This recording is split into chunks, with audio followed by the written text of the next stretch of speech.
नमस्कार, बहुत बहुत स्वागत है आपका। आप देख रहे हैं द फैक्ट इंडिया। मैं हूं आपके साथ संध्या बेस्ट। दोस्तों, आप सभी जानते हैं कि जब सत्ता में आपसी मतभेद हो जाए तो उस वक्त सरकार का क्या हाल होता है, और ये वाकया हो रहा है राजस्थान सरकार के बीच।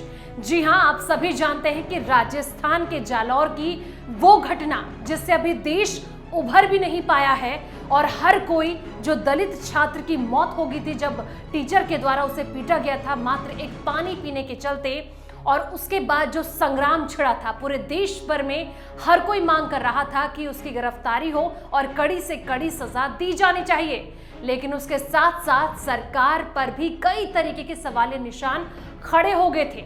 लेकिन आप जानते हैं कि राजस्थान सरकार का जब भी जिक्र होता है तो वहां पर सरकार आपस में मिलती हुई नहीं बल्कि तकरार में नजर आती है। जी हां, दो फाड़ में नजर आती है। एक तरफ सचिन पायलट और दूसरी तरफ मुख्यमंत्री अशोक गहलोत। जब ये वाकया हुआ उसके बाद सोचिए कि अपनी ही पार्टी पर बीजेपी, यानी कि ये समझा जाए कि विपक्षी दल से ज्यादा अपने ही सत्ता पक्ष के लोग लगातार अपनी ही सरकार को घेरते हुए नजर आ रहे हैं। यानी कि अशोक गहलोत पर जो तीखी तलखियां देखने को मिल रही हैं वो अपनी ही सत्ता से देखने को मिल रही हैं। सचिन पायलट ने कोई भी मौका नहीं छोड़ा कि जब उन्होंने सरकार को ना घेरा हो। आपको याद होगा 2 साल पहले जब कोटा में क्या तस्वीर हुई थी, वहां पर भी उन्होंने ये इस बात का जिक्र किया था, निकम्मा नकारा शब्द का इस्तेमाल किया था, जिसके बाद से आप सभी जानते हैं कि क्या वहां पर सियासत रही थी। आप देखिए जालौर की ये घटना जिससे पूरा देश सदमे में है, हर कोई सख्ते में है, लेकिन उस बीच सचिन पायलट ने चाहे वो ट्वीट के जरिए हो या फिर मीडिया के सामने कोई भी मौका नहीं छोड़ा। आप सोचिए कि जब उनके घर गए थे, यानी कि पीड़ित परिवार के घर गए थे, वो पूरे दमखम के साथ वहां पर पहुंचे थे, उनसे उन्होंने मुलाकात करी थी और बीजेपी के तमाम नेता भी उनके साथ मौजूद थे। जिसके बाद जब सीएम से सवाल पूछा जाता है कि वो वहां पर जा रहे हैं और लगातार वो सरकार पर निशाना उठा रहे हैं कि आखिर सरकार को इस और ध्यान देना चाहिए, नियम कायदे कानून का डर खौफ होना चाहिए लोगों के अंदर, लेकिन वो नहीं है। हालांकि उन्होंने एक ट्वीट के जरिए भी काफी ज्यादा सरकार को चौंका दिया था जब उन्होंने कहा था कि खाना पूर्ति ना किया जाए, चाहे वो सरकार हो या अधिकारी हो। जिसके बाद अब कहीं ना कहीं इन दोनों के बीच एक बार फिर से तकरार छिड़ गई है।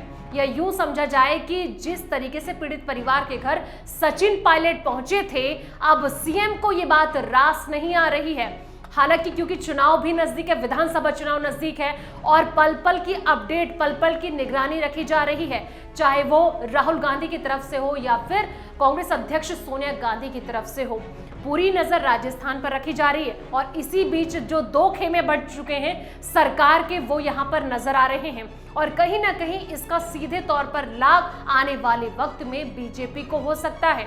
अगर कुल मिलाकर बात की जाए कि जब सचिन पायलट पीड़ित परिवार के घर पहुंचे थे उनसे मिलने के लिए पूरे दमखम के साथ, तो इस बात से कहीं ना कहीं सीएम की नाराजगी भी झलकी थी, क्योंकि उनके जो बयानबाजी थे और जिस तरीके से वो अपनी संवेदना सचिन पायलट व्यक्त कर रहे थे, इससे तो ये साफ नजर आ रहा है कि सीएम को शायद ये सब बातें रास नहीं आ रही है।